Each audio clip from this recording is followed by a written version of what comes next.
biggest gathering of patriots the country's ever seen.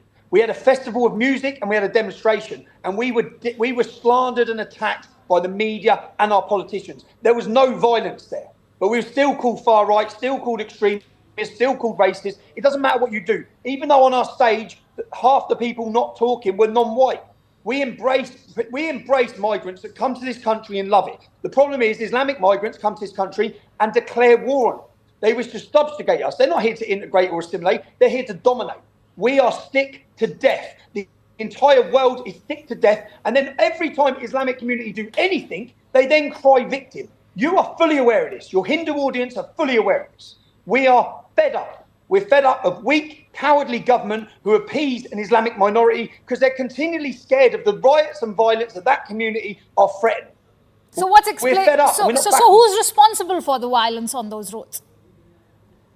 Our government and our police force for their two-tier policing, for their absolute cowardice, for coming down hard on British people and allowing minority groups to run riot across our country with no policing. The police literally run away when Muslims come out to protest. They literally hide. Their police stations come under attack. Buses are set on fire. Police cars are set on fire. There's no police horses. There's no police with dogs. There's totally different treatment.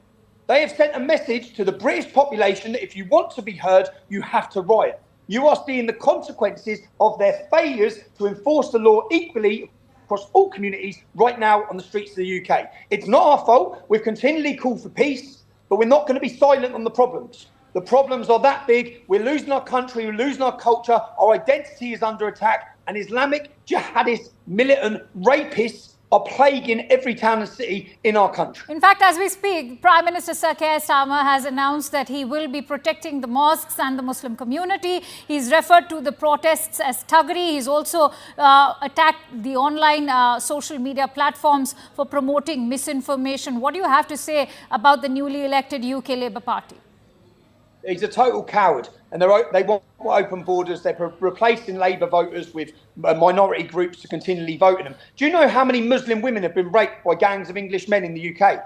Have a guess. None. No. Not one.